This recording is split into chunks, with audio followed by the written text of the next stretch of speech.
Euzubillahimineşşeytanirracim. Bismillahirrahmanirrahim. Əziz uşaqlar və Quran-Kərim oxumaq, öyrənmək istəyən vətəndaşlarımız bu gündən etibarən bir neçə dərslə əhatələyib Quran-Kərim əlifbasını oxuyacaq.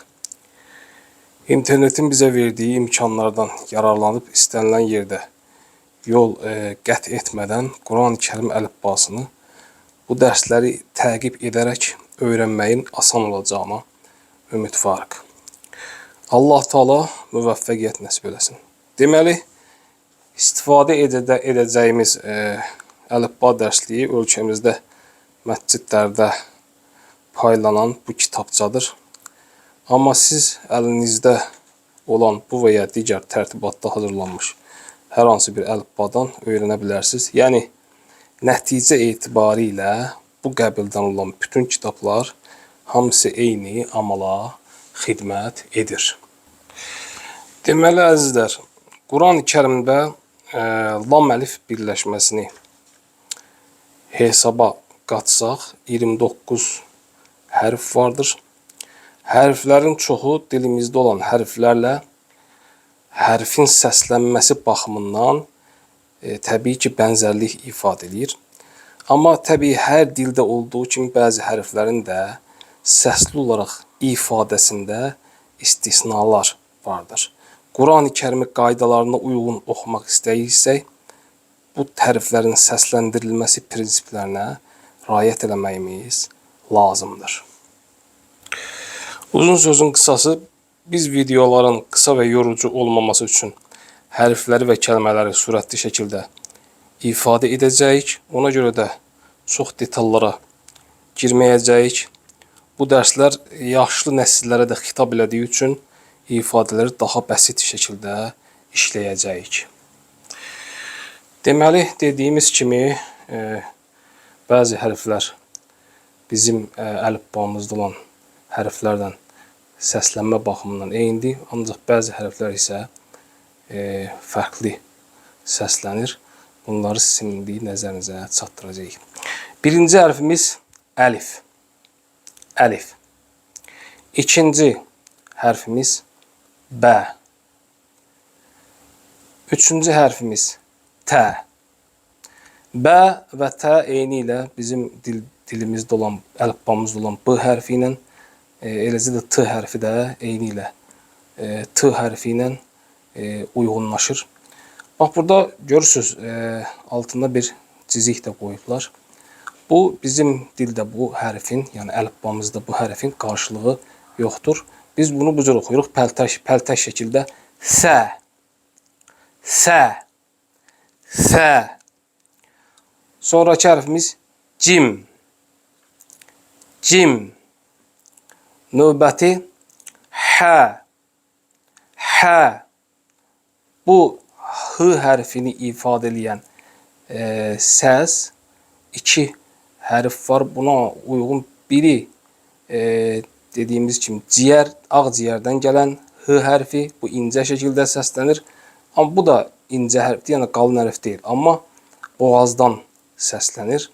Hə, hə, hə, hə, hə, hə. Sonraki hərfimiz xa. Bu artıq qalın hərfi sayılır. Sonraki dərslərimizdə bunu sözləri oxuyarkən bunu öyrənəcəyik. Xa dediyimiz kimi qalın hərfdir. Digər oxuduğumuz, əvvəl oxuduğumuz hərflərdən fərqli olaraq. Dəl, dəl d hərfini ifadə edir. Burada görürsünüz yenə bir cizik var. Zəl, yəni pəltək zıdır bu. Zəl. Sonraki hərfimizə baxıq. Ra. Ra da qalın hərfdir. Düzdür, istisnai durumu var. Amma qalın hərf sayılır. Ra. Zə. Biz artıq ikinci bir zıya bənzəyən səsə rast gəldik. Burada zəl idi. Bu zədir. Normal bizim əlifbamızda olan z hərfini ifadə edən hərf. Amma burada bildiyimiz pəltə idi. Zəl. Bu z, z normal z səsini ifadə edir. Sin. Burada biz bir s-ya bənzər səsə rast gəlmişdik. Amma bu pəltə idi. S. Görürük burada yenə s var. Sin. Şin. Üçüncü s-ni ifadə edən işarə, hərf. Sad. Amma bu yenə qalındır. Hansı qalın hərflərə rast gəldik? Xa, ra, sad. Burada da yenə oxşarlıq var. Görürsünüz, bunu yenə bir də ifadə edək. Bunlara diqqət edək. Sə, sin, sad. Dad. Bu hərfin ifadə olunması biraz digər hərflərə nisbətən çətindir. Amma məşq eləyərək, təbii bir neçə dəfə məşq eləyərək, yəni bunun səsin çıxma, ağızdan çıxma məhəlli dilin dişlərə sürtülərək, sağ ya da sol damaqda olan dişlərə sürtülərək çıxarılması ilə meydana gəlir. Dad. Dad. Sonrakı hərfə baxırıq. Bu da təbii qalın hərfdir. Sonrakı hərfə baxırıq. Biz burada T hərfinə rast gəlmişdik. Eyni ilə bunu ifadə edən yenə bir işarə, yəni hərfə rast gəldik. Amma bu fərqlidir təbii. Qalındır. Da. Da. Da. Növbəti hərfimiz za. Bu da biz burada zəl hərfinə rast gəlmişdik. Zəl. Eynən burada z hərfinə də rast gəlmişdik. Buna bənzər olan. Bu isə üçüncü forması, yəni bu z hərfinin bənzər bir hərf olan zadır. Amma bu həm pəltəkdir, həm də qalındır. Va. Ayn. Ayn. Qayn. Qayn hərfi də, bunlar da qalın hərflərdir. Qayn hərfi də qalın hərf sayılır. Fə. Fə. Qaf. Qaf hərfi də yenə qalın hərf sayılır. Kəf. Bu hərfi bəzi insanlarımız yanlış tələffüz edərək k kimi oxuyurlar. Bu k deyil, təbii. Eyni ilə bizim bu, məsəl üçün, kran sözündə istifadə edəyimiz k kimi ifadə olunur. Kəf. Ləm. Ləm. Mim. Mim. Nun. Nun. Vav. Vav. Hə. Hə. Lam əlif, yəni lam hərfi ilə əlif hərfinin birləşməsi və nəhayət yə hərfi. Yə hərfi.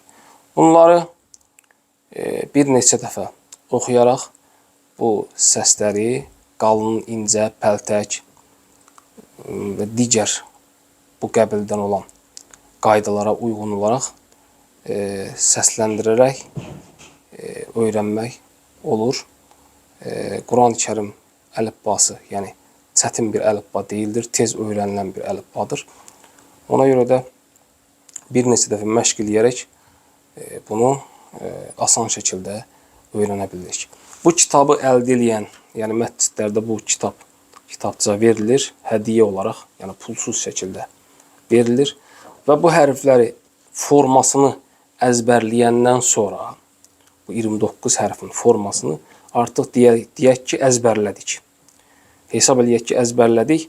Özümüzü, yəni yoxlamaq üçün, yaddaşımızı yoxlamaq üçün burada digər səhifədə bu hərflər qarışıq şəkildə verilmişdir. Burada məqsəd odur ki, Yəni buradakı hərfləri biz bu kitabı, yəni kitabçanı belə qatlayaraq və ya da bunun üstünü örtərək bu hərfləri öz-özümüzə deyirik, oxuyuruq.